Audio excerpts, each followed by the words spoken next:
revolutionary approach to detecting inelastic dark matter, new physics beyond standard models. Imagine learning that everything we see, touch, and build with, every atom in our bodies, every star we gaze at, makes up only a tiny fraction, a mere 5% of the universe.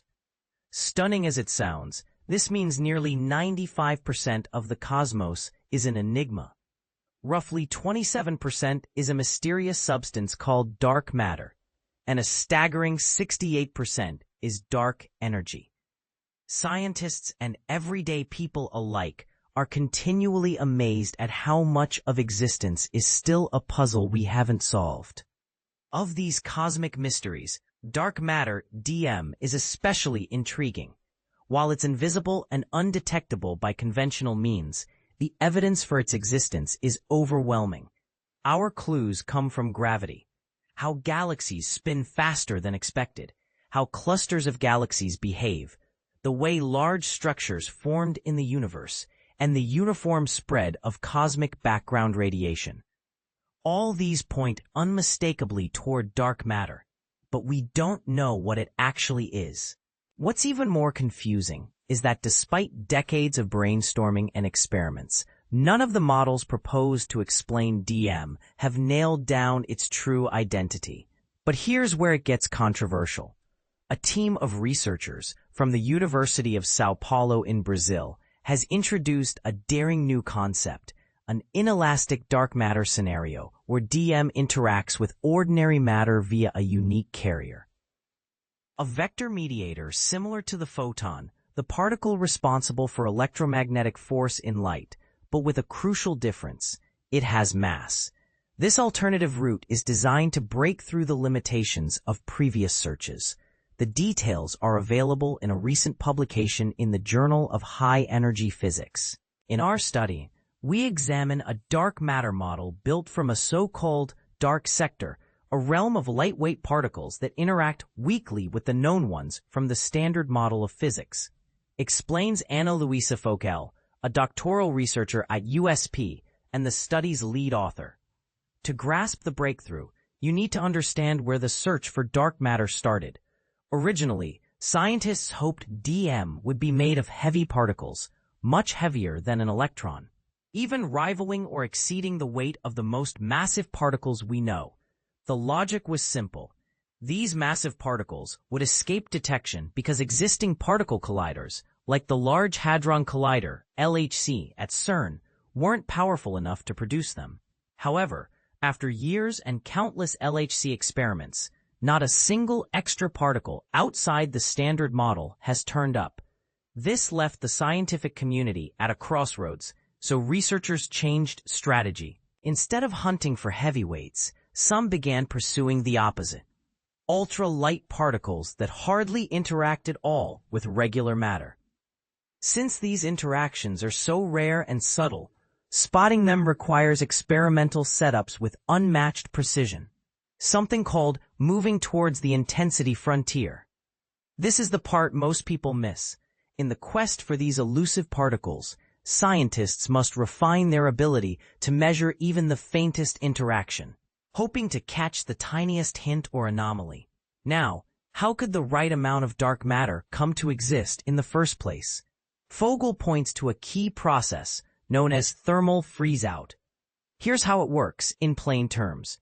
Earlier in cosmic history, all particles, including dark matter candidates, were part of a blazing fast, high-energy thermal bath, mixing and colliding so quickly that everything was at the same temperature. As the universe kept expanding and cooling, some types of particles stopped interacting enough to turn into other types.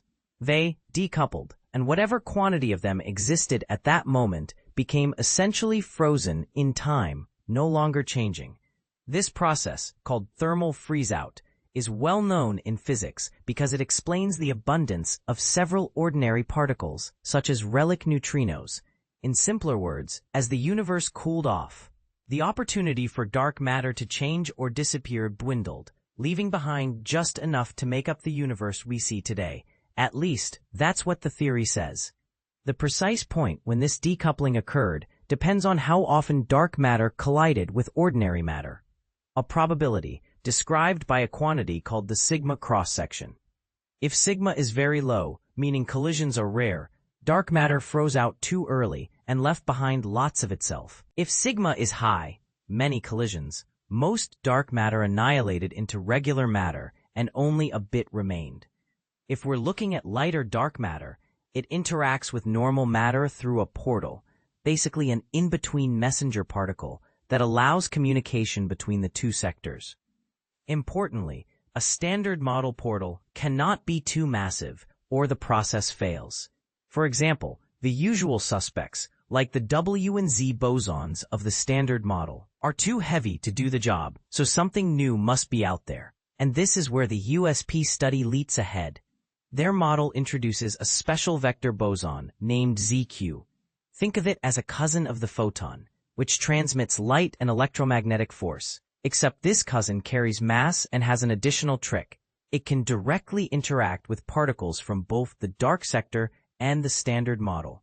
This close connection is not just a subtle tweak, but a game changer. So what exactly does this mean for dark matter particles themselves?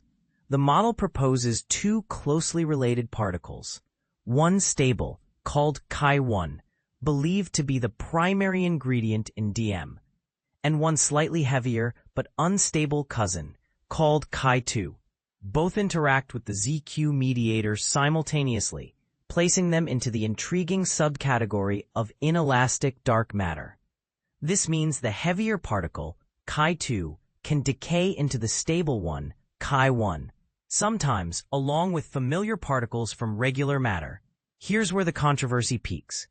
Could this theory explain why dark matter exists and why we've been unable to catch it with existing experiments? Fogel argues yes and explains, traditional inelastic DM models are in trouble because most have already been ruled out by experiments. They simply don't produce results that match what we detect in the lab or telescope. However, by modifying the model so that the mediator directly couples to ordinary matter rather than indirectly, entirely new possibilities emerge.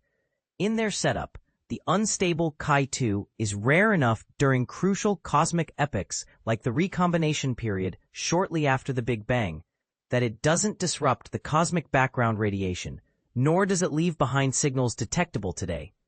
Likewise, for Chi-1 to show up in direct detection experiments, it would need to transform into the heavier Chi-2, a feat that's extremely difficult due to the mass gap. Overcoming the vanilla model. This makes for an intriguing twist.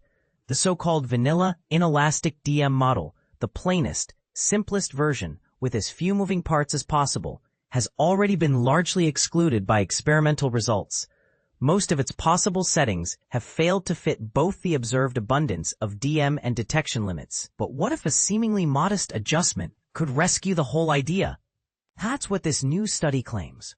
By allowing the mediator to interact directly with both normal and dark matter, the researchers discovered unexplored regions of the model's new dark matter model could revolutionize particle detection. A new model of inelastic dark matter could overcome detection challenges, suggests study. Physicists at the University of Sao Paulo have put forward a groundbreaking model that explains the behavior of dark matter, DM, in the presence of dark energy, DE, aligning with current astronomical observations. This model, which involves lightweight particles interacting through a massive vector mediator, offers an alternative explanation for the presence of DM relics in the universe. The researchers believe this framework has the potential to overcome the experimental hurdles that have hindered DM detection thus far. The study, published in the Journal of High Energy Physics, could potentially revolutionize future particle physics analyses. But here's where it gets controversial. The model suggests that DM detection efforts should shift from the discovery frontier, which relies on highly sensitive instruments to scan for signals, to the intensity frontier, which focuses on making increasingly precise measurements to identify anomalies. This pivot could spark debate among physicists about the most effective approach to uncovering the mysteries of dark matter. The model proposes that a heavy, stable DM particle arises from a light, unstable one, leading to a thermal freeze-out in the universe. Remarkably, this DM interacts not only with visible matter, but also with other dark matter, opening new observational windows.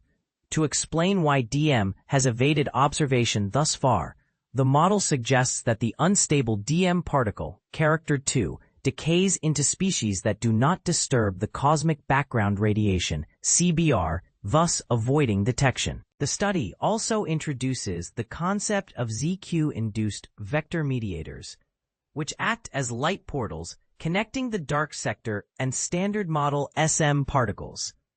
These mediators could facilitate direct interactions between the two sectors, potentially revealing the hiding place of dark matter in the parameter space. As the search for dark matter continues, this new model offers a fresh perspective on the challenges faced by physicists in detecting this elusive substance. By shifting the focus to the intensity frontier and exploring the role of vector mediators, researchers may finally unravel the mysteries of dark matter and revolutionize our understanding of the universe. But the question remains, will this controversial approach be enough to overcome the long-standing hurdles in DM detection? Share your thoughts in the comments below.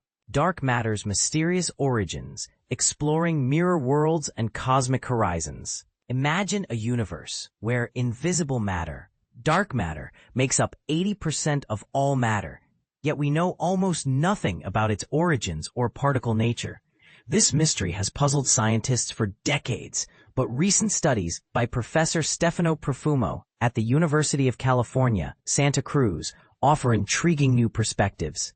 These studies delve into the possibility that dark matter could have emerged from the very fabric of the early universe, or even from the edge of the cosmos itself. The most recent study, published on July 8 in Physical Review D, explores the idea of a mirror world, a hidden sector parallel to our own universe, where particles and forces exist in a form we cannot directly observe. This shadowy realm, governed by its own version of the strong nuclear force, could have given birth to dark matter in the form of dark baryons, composite particles made of dark quarks and dark gluons. Under specific conditions in the early universe, these dark baryons might have collapsed into black hole-like objects, each a few times heavier than the Planck mass. These remnants would be invisible to particle detectors, but would exert gravitational influence on the largest scales of the universe. This concept is inspired by quantum chromodynamics, QCD, the theory that explains how quarks are bound together inside protons and neutrons. UC Santa Cruz has a strong history in this field, with Emeritus Professor Michael Dine pioneering theoretical models involving the QCD axion, a leading candidate for dark matter, and research professor Abe Seiden contributing to experiments that probe the structure of hadrons. Profumo's work extends this legacy by proposing a new, testable framework that could explain the nature of dark matter using well-established physics principles. But here's where it gets controversial. Profumo's other recent study, published in May in Physical Review D, suggests that dark matter might originate from the universe's expanding cosmic horizon. This idea draws parallels to the way black holes emit thermal radiation due to quantum effects. If the universe experienced a brief period of accelerated expansion after the Big Bang, this phase could have radiated particles into existence, potentially accounting for dark matter. Importantly, this mechanism doesn't rely on assumptions about how dark matter interacts with ordinary matter. It only requires that dark matter is stable and produced gravitationally. These theories are highly speculative, but they offer self-contained and calculable scenarios that challenge conventional particle dark matter models. As Profumo notes, these models are increasingly under pressure from null experimental results. His 2017 textbook, An Introduction to Particle Dark Matter, delves into the quest to understand dark matter's nature, presenting lessons learned from state-of-the-art techniques in particle physics and cosmology. Researchers at UC Santa Cruz have long played a pivotal role in cosmology, contributing to the development of the standard lambda cold dark matter model and the theoretical and observational study of cosmic structure formation. The university's commitment to the interplay between theory and observation, with strengths in particle physics, astrophysics, and early universe cosmology, makes it a fertile ground for exploring these groundbreaking ideas. In conclusion, Profumo's recent publications continue this tradition, connecting the deepest questions in particle physics with the large-scale behavior of the cosmos. They do so while remaining grounded in known physics, whether it's quantum field theory in curved spacetime or the well-studied properties of SUN gauge theories, and extending them to new frontiers. And this is the part most people miss, the potential for these theories to revolutionize our understanding of the universe. What do you think? Could dark matter truly be a product of a mirror world or the edge of the universe? Share your thoughts in the comments below.